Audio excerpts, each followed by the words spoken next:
You know that moment when something hits you immediately, and before anyone else even reacts, you've already felt it, processed it, and then quietly decided not to show it. It's not hesitation, it's not confusion. It's a shift that happens fast, so fast it looks like nothing happened at all. But you felt it, clearly, and then you adjusted.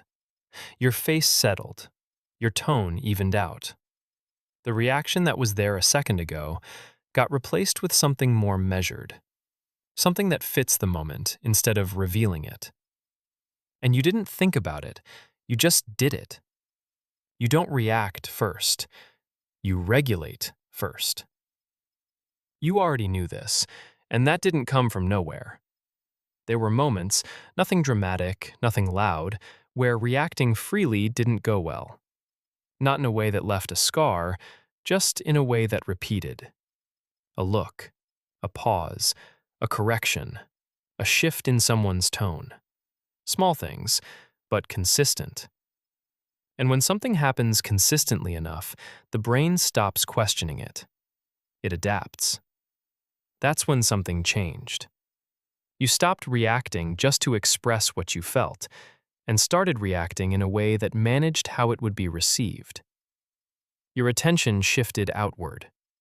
You became aware of tone, timing, expression, how something lands, not just what it is. You started noticing reactions underneath reactions, the subtle changes most people don't even register. And without realizing it, you began adjusting in real time. Not occasionally, constantly. You don't just speak, you monitor how it sounds. You don't just respond, you measure how it lands. You don't just exist in a moment, you account for how it's being perceived. And over time, that becomes automatic. You walk into a room, and part of your awareness immediately spreads outward. You're reading the space, picking up on dynamics.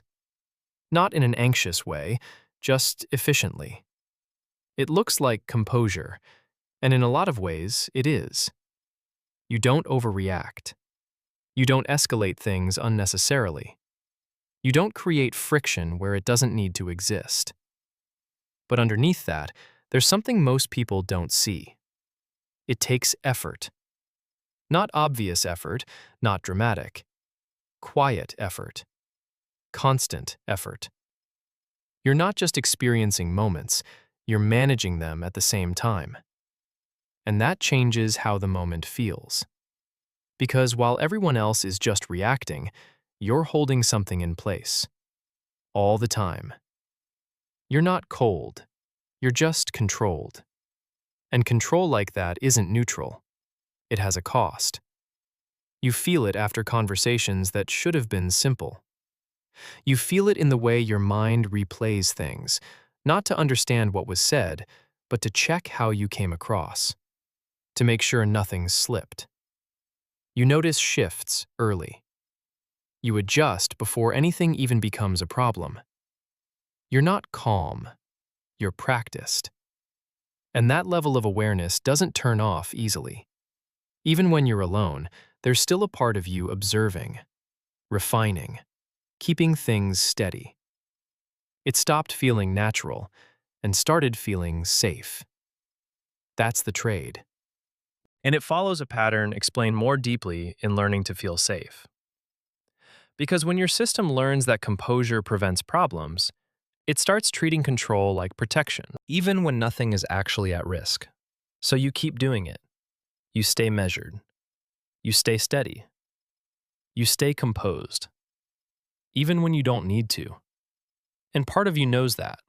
But here's the part that usually doesn't get said out loud. That control you built wasn't a flaw. It was a system that worked. It kept things stable when stability mattered. It helped you avoid situations that didn't feel safe to navigate freely. It made you precise, aware, hard to shake. But it never learned when it was safe to stop. So now it runs, even when there's nothing to protect you from. That's why letting go doesn't feel natural.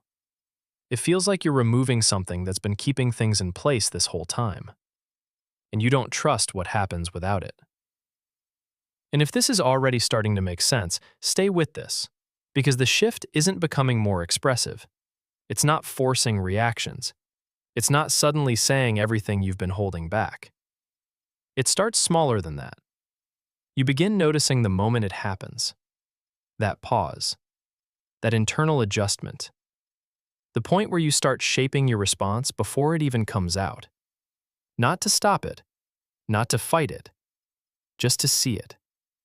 Because the moment you see it clearly, something changes. You realize you're not reacting that way because you have to. You're reacting that way because you learned to. And those are not the same thing. That's where the pressure starts to lift. You don't need to remove the control. You don't need to become someone different. You just need to stop assuming that every moment requires it. That's the shift. Because now, you have options. You can still be composed, but you can also let a moment exist without managing it.